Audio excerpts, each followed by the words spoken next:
I'm Hamish Todd, and I want to offer you all some ideas about how to design fun levels in video games. And that sounds like a simplistic intention, but it's an assurance you might need to keep in mind. I'm going to be talking about some strange stuff, Islamic architecture, the relationship between art and science, and global warming.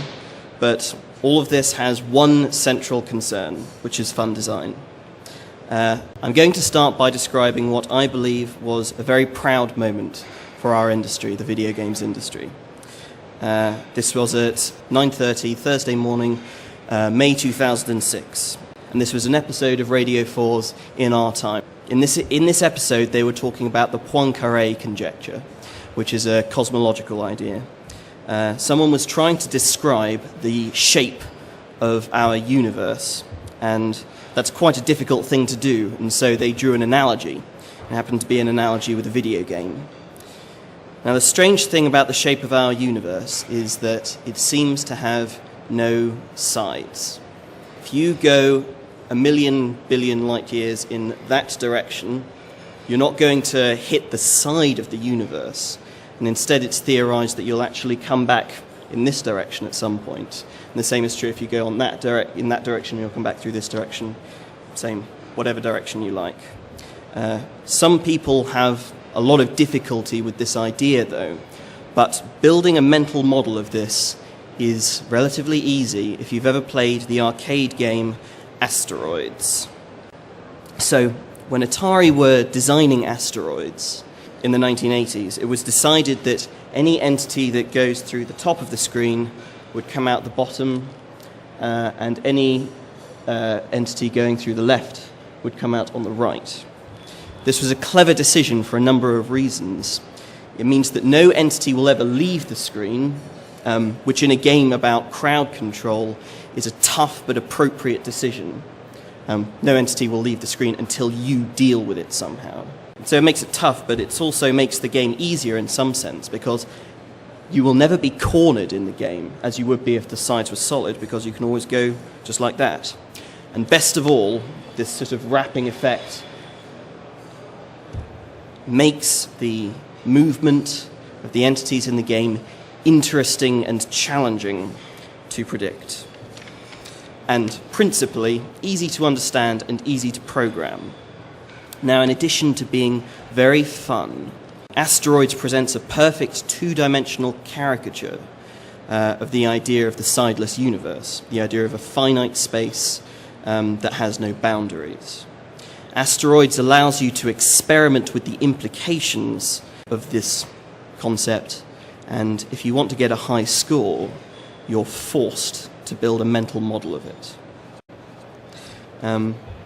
So art has always been capable of expressing mathematical ideas with a clarity that academics should envy.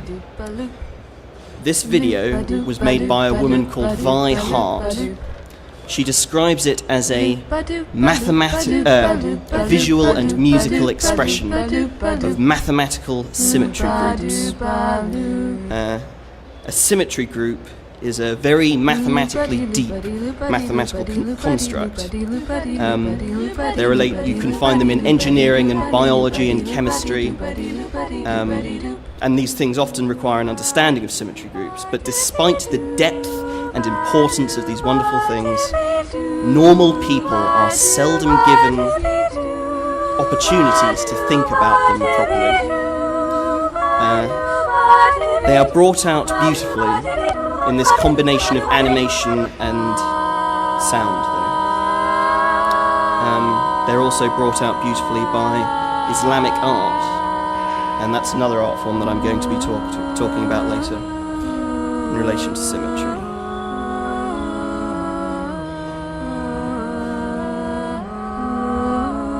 I'm going to show you another video now, another piece of music. This is a more conventional piece of music than Vi Hart's. This is the seventh part of a series of contrapunctal pieces by Johann Sebastian Bach. The mathematical exploration performed in this piece of music is much more fluidly decorated and more comprehensive than Weihart's. It's also, in a lot of ways, more beautiful. And some pianists will tell you that it's the most sublime piece of music of all time. At the beginning of this piece, you heard the subject of the piece. That's a series of notes. It's sort of W-shaped in the visualization.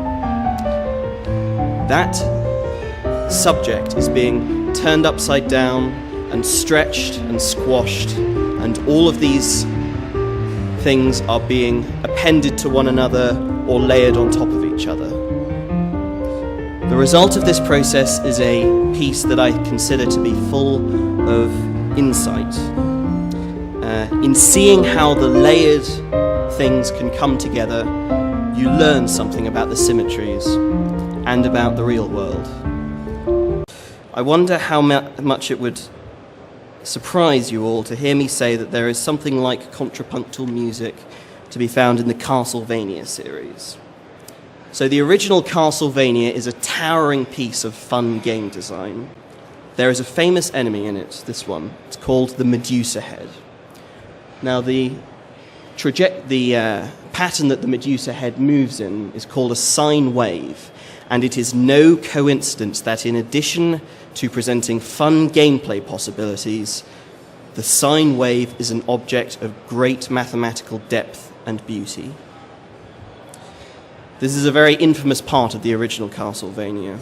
Getting through this challenge involves navigating 4 superimposed danger zones.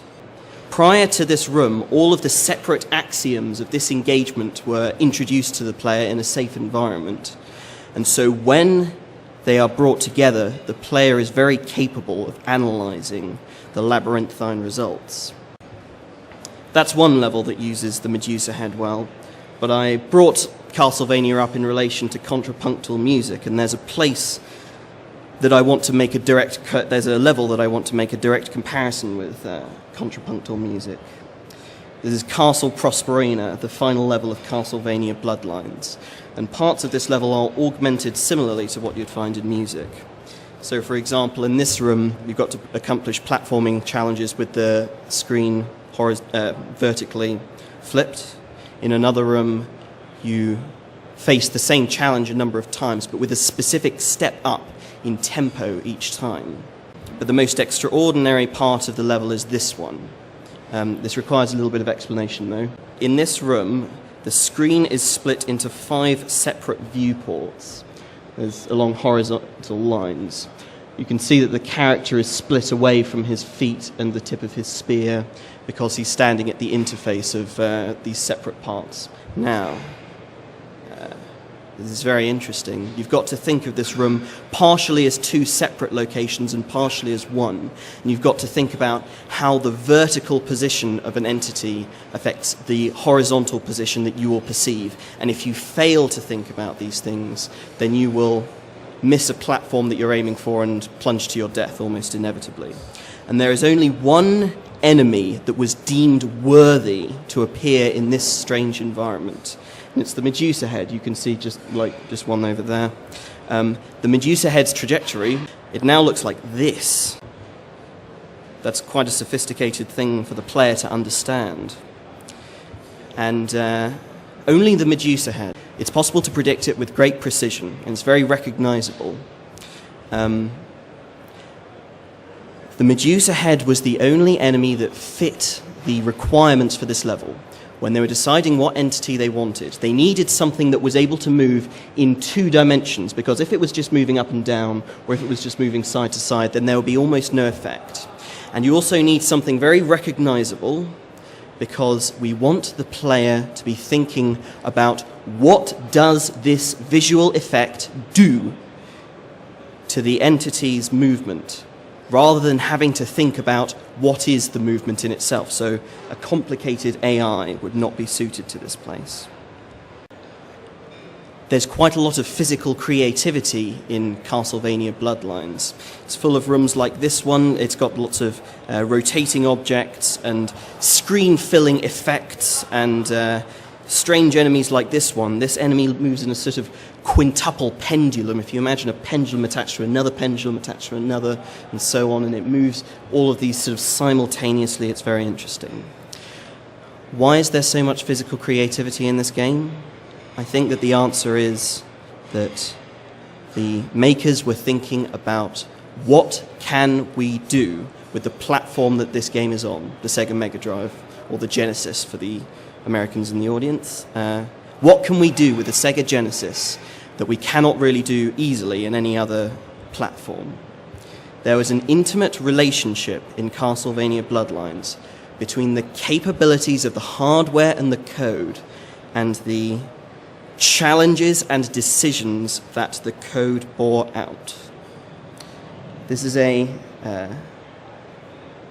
tradition in engineering that I feel has been in some ways neglected by the games industry.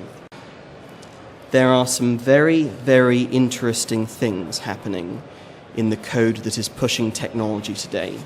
People who are usually interested in pushing technology today, they invest themselves in graphics or load times or maybe AI at best. But this is a tragedy. There is so much fascinating maths in the code that underlies a lot of games. I'm going to give you an example that I like a lot, which is radiosity. Radiosity is an effect which some of you might know causes the color of an object to affect the color of the light around that object. And while implementing radiosity in their game engine, the guys who are making Battlefield 3 made use of these fascinating mathematical constructions. They have a beautiful name. They're called spherical harmonics. And actually, while the developers of Battlefield 3 were implementing spherical harmonics in their algorithms, there was a back and forth between them and a bunch of particle physicists who were using the same techniques to study quantum mechanics. But, you know, after they were done studying the fascinating things that underpin our universe, our programmers' work was used to tart up the shooting galleries of another dull and derivative first-person shooter.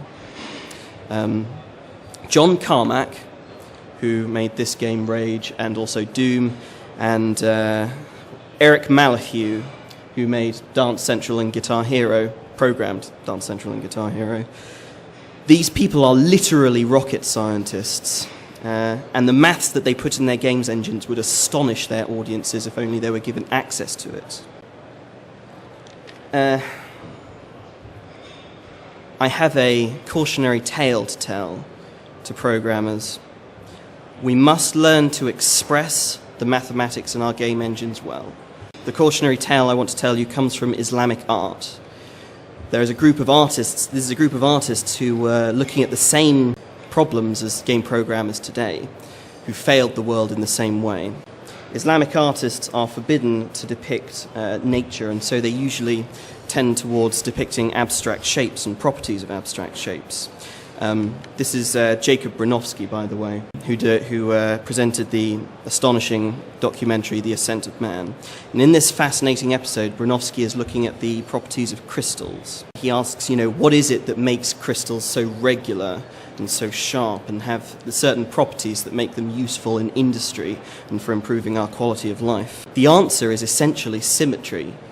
It is symmetry in nature that causes crystals to take on this appearance. And in order to illustrate that, he went to the Alhambra in southern Spain and looked at patterns like this one, and he talks about this feature and that feature and how they might come together to imply some third feature, and that's a mathematical analysis there. Now this is another man, this is Roger Penrose, another idol of mine.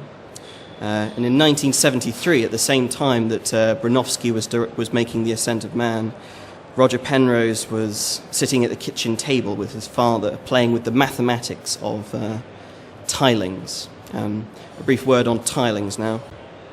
This is a tiling. It's a very familiar example. We're just talking about shapes coming together with no gaps, essentially. This is a honeycomb tiling.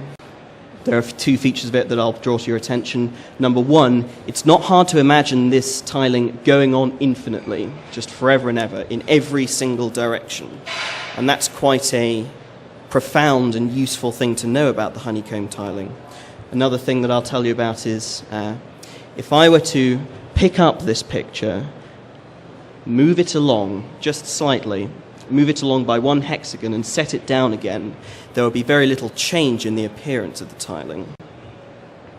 So Roger Penrose was interested in the question, can you have a tiling that goes out forever infinitely but never repeats itself in the way that the honeycomb tiling does? It goes on forever, but there's no point that you can pick up, move it along and set it down and it'll look the same. And he came upon this, the beautiful Penrose tiling. The Penrose tiling, again, is quite sublime and deep. It's been used in medical equipment. It's been used to make toilet roll and what was the other one? Oh, I've forgotten it. I actually encountered the Penrose tiling while studying viruses. This is polyoma virus, which its shell is sort of made out of these Penrose tiles. Now, the reason I bring this up in relation to Islamic art, this is the Darb-e-Imam shrine in Isfahan, and I want to draw your attention to a pattern that's on the top right above an arch marking the entrance. This is quite a beautiful pattern here, and you might have guessed it's a Penrose tiling. Obviously this was made several hundred years before Roger Penrose was born, and after mathematical analysis we can learn a lot about the tiling from this. It's actually two Penrose tilings layered on top of one another, this big one and then these small ones. And it actually illustrates a property of the Penrose tiling, which is that one Penrose tile can be made out of smaller Penrose tiles. That's quite a sophisticated thing to understand. And here again it's being expressed very beautifully. And it's again a tragedy that the people of Iran had this profound statement expressed in this artwork under their noses. They couldn't really understand what was going on here. The artists that made this could have done better. They could have made it more accessible. They might have made it more beautiful in the process. Now, the question here, though, is, and this is the most important question, how do we express the mathematics in our game engines? How do we do it? The answer is level design. Now I'm going to talk about the game Portal for a while. This diagram depicts something that they call the fling move, which is a fascinating possibility within the game, and the level design is constructed very intelligently to bring out this possibility and make it accessible. Portal, on the surface, you would think that it's a game about changing your position, but the fling move is about changing your direction and repurposing gravity to shape your ends. These are the levels that introduce to you the fling move. Two things I want to draw to your attention just now is that these are in two separate parts of the game. Test Chamber 10 is quite far away from Test Chamber 15, but there's a reason for that. In the first half of the game, the player only controls one of their portals, while the other is set down immovably by the designers.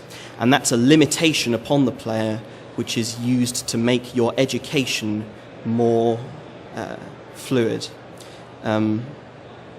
The other thing is that these chambers are all essentially 2D. You don't lose very much in my drawings here. We know from the designer commentary on the game that every red herring, every single thing that the player could get stuck on apart from the answer, was removed from these levels, again in order to make your education more fluid. And that apparently extended to removing any motivation that the player might have to move or turn left or right. That's what makes a three-dimensional game two-dimensional.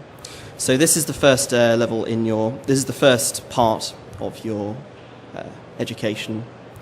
It's a very, very simple room indeed. Its only features are this ledge, which is slightly too high to jump onto, and this thrust forward panel that you can see here, which has the orange portal on it, crucially. It's very simple to move through this room. All you have to do is put your portal anywhere, put the portal that you control anywhere you like and go through it. It couldn't be simpler. It's barely even a challenge or a puzzle, but just because it's trivial to move through doesn't mean that it's ill-considered.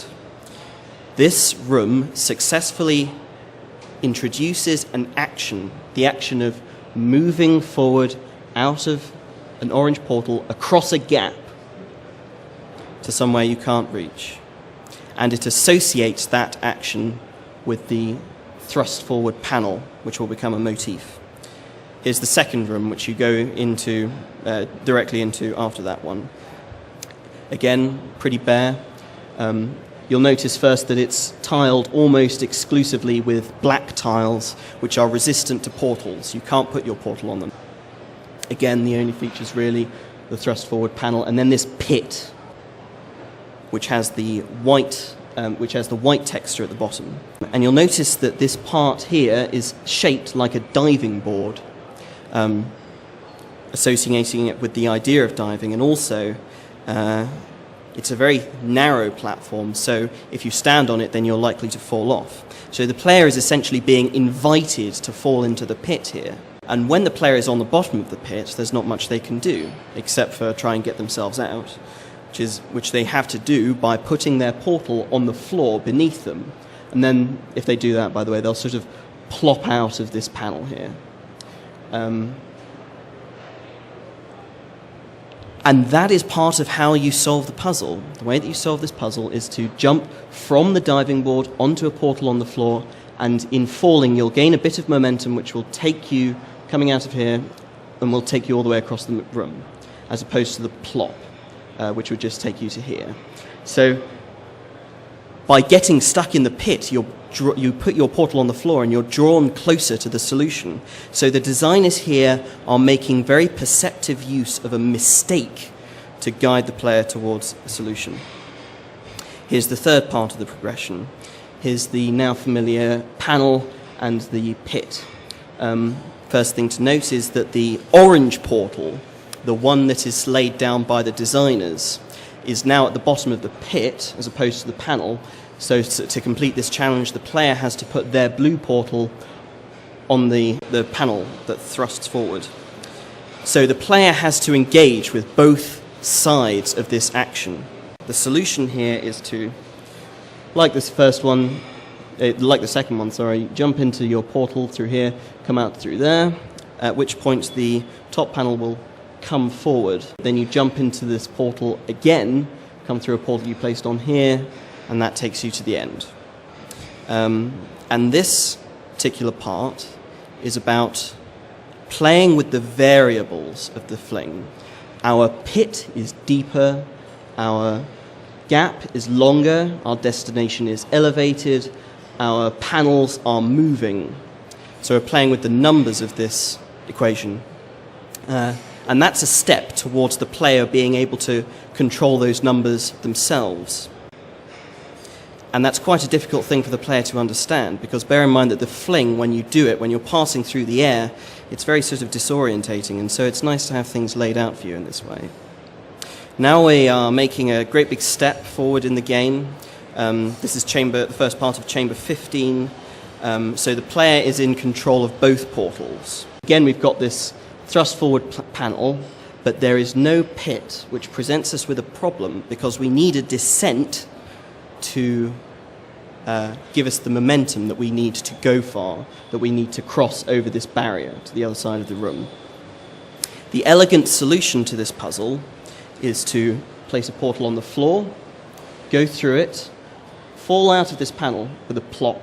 You don't make it as far as the barrier, but you come out of the panel and you go straight into your portal again, and that time you've used the descent to cross the room. And you'll notice that the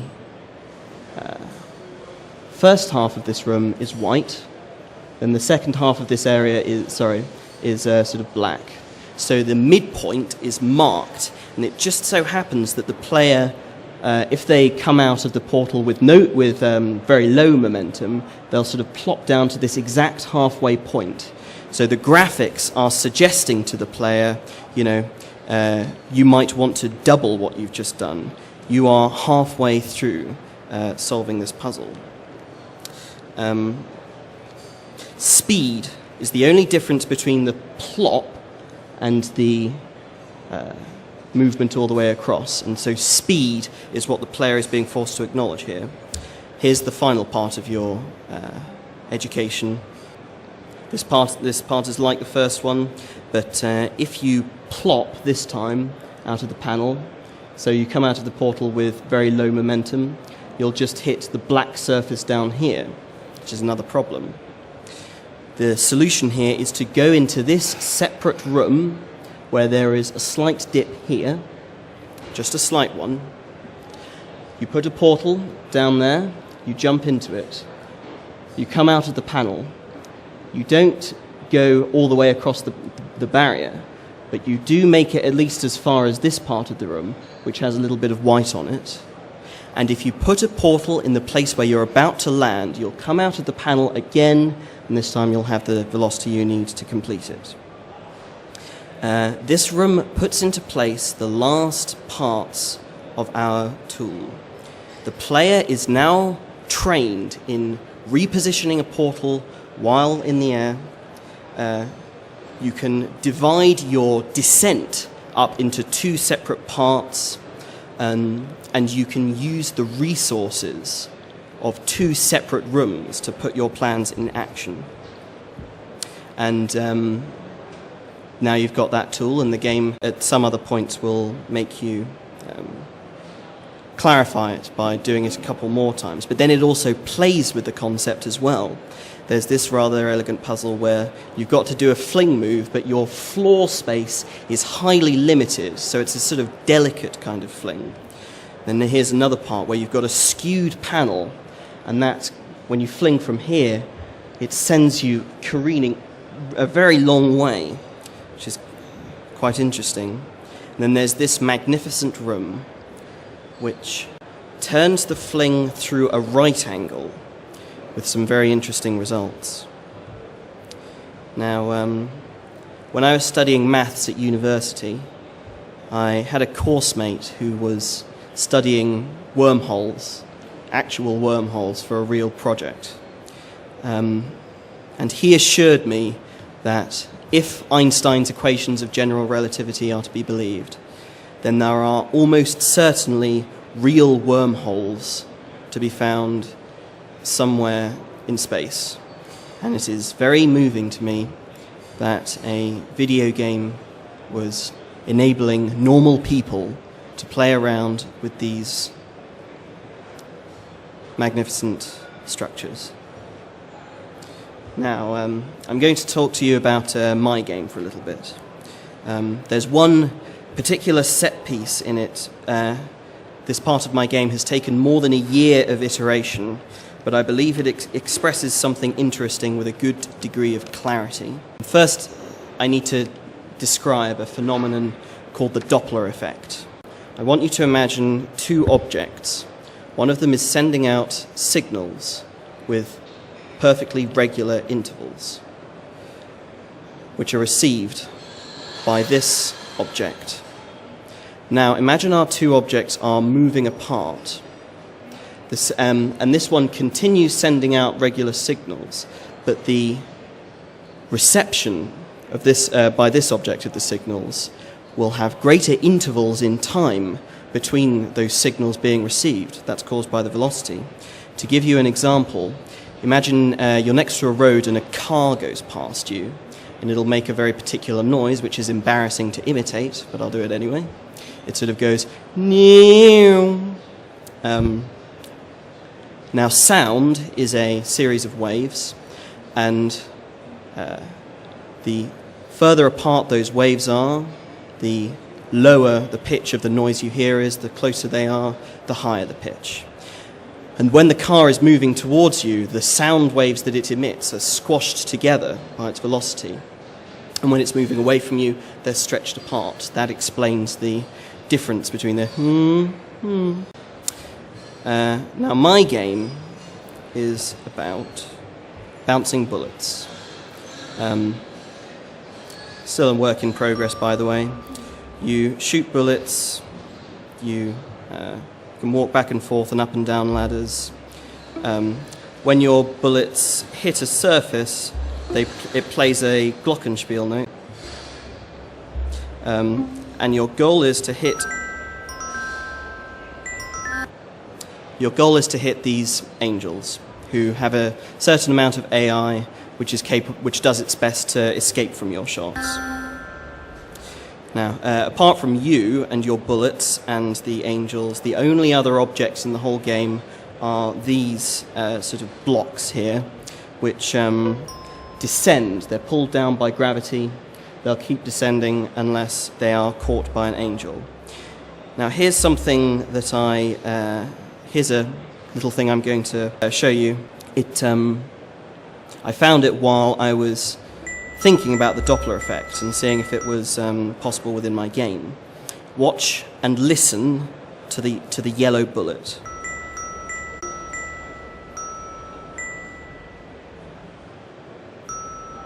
Yes. So what you've just seen there is a cute phenomenon, which is something like the Doppler effect. The idea of the Doppler effect is sort of completed by the rest of the game, but finding a cute phenomenon in the context of your game engine is the first step towards constructing a meaningful puzzle. The second step is to find some use for the phenomenon that you have found, some use that which will force the player to acknowledge its existence. So what we require here is a scenario in which the player must realize that as a block descends, a bullet that is hitting the block will make noises at increasing intervals if the block is moving, and depending on how fast the block is moving. And so, here is a rather plain-looking room. There's not much to see here, and there are only two shots that the player can make. They can either shoot up here, or they can shoot down there. When you shoot downwards, the bullet careens around, and the angel is moved into that place where you can't really reach them. So you kind of screwed yourself up here. But if we restart, and we think about the timing of this, use both of our bullets, and there it is. Here's another room in a very similar style, almost identical. The only differences are that now the path that this bullet, if we fire down, it's going to go all the way off screen before it comes back again. And also, when the player is at the bottom of the screen, they can't see the top of the level. They can only see the feet of the angel. But that's all that they need. If they shoot down and we wait for a little bit for the bullet to come around again, and we are aware of when the angel starts moving, we can do this. Now here's the next advancement of it. And this time, the entirety of the top part of the level is completely hidden. So what are we going to do? Well,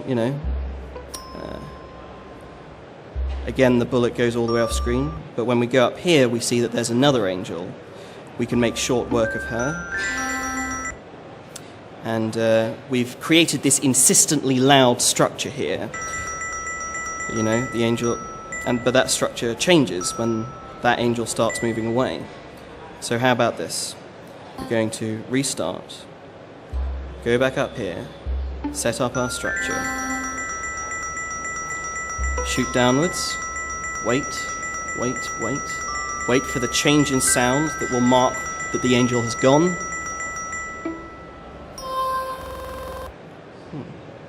So that's a nice puzzle. In fact, I'm quite proud of this progression. I'm more proud of it than I am of almost any other part of my game. My game, which I have spent about 1/7 of my lifetime making.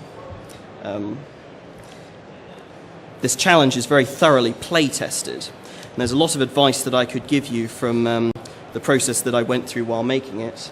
One piece of advice stands out, sort of. This is what the level originally looked like. It's extraordinarily messy. This level is trying to do the same thing to what I just showed you. Very messy and very inelegant. And here's to clarify what it looked like finally. The difference, the gigantic change that the game went through, allowing me to change it so much, was that Music of the Spheres was originally a stealth game. The angels can shoot you if they see you, but they can only shoot you in a straight line. The original goal of the game was not to shoot the angels, but to get from the entrance of a level to the exit of a level without them seeing you, and that requires moving them around in certain ways. But, you know, eventually I realized how difficult it was compromising these line of sight problems, you know, allowing the angel to see the avatar, compromising those problems with the complicated bullet patterns that the avatar, well, the player is going to have to think about. When I realized that it was better off as a game where you've got to think about where your bullets are instead of where the avatar is. So instead of being a stealth game, it's sort of more of a shooter. I was able to move it in this elegant direction. So the piece of advice I'll give you is that you need to think quite hard about the broader goal of a puzzle, the broader goal of a game, sorry. When I say broader goal, I mean in the sense that the broad goal of Portal is to get to the exit of a level. The broad goal of Tekken is to reduce your opponent's life to 0. And you know, there's a lot of scope for what a broad goal can be. This is quite a pleasant game. It's called Greedy Spider. And the broad goal of it is to stop the spider from getting to these guys by modifying the web. And the spider has a certain amount of AI, and that's a very sort of obscure and strange goal, but it leads to some moderately decent puzzles. And in addition to that, you want to minimize the amount of actions that the player goes through, as the number of actions that a player carries out in implementing a solution to a problem, as they perform more actions, they become more and more worried about whether everything is going according to plan, even if it is going according to plan.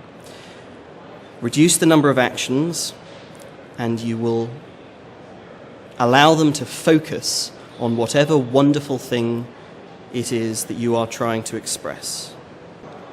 So we have seen that video games are capable of lifting ideas out of the domain of science and making it possible for the fun in those ideas to be found for all the world to see. This is Incredipede, a game about designing animals that walk in interesting ways. This is Braid, a game about time manipulation. And that's World of Goo, which is about construction and the relationship between different materials. The world ought to see these things. The most inspiring achievements of our time are essentially all scientific, in my opinion. When scientists sent humans to the moon, I think that most people agreed with me that science is where the most exciting things our culture is doing are happening. I don't think that people feel it so strongly today. Science is so obscure. You think about the Large Hadron Collider, and the things that are happening in the Large Hadron Collider are no less impressive and no less difficult than sending people to the moon. But it's so obscure, even though it's quite profound. A more scientifically literate population would be a happier and more perceptive population. Given that the formidable threats facing our population are ecological or macroeconomical, in other words, they require an understanding of science. Given that these threats and these moral problems require this scientific understanding, I think we are in desperate need of a more scientifically literate population. and I dream of more games like Portal that will propagate the euphoria of scientific literacy. And there I'll stop.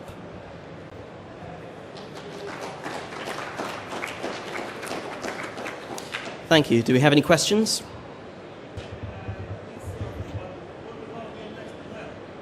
What?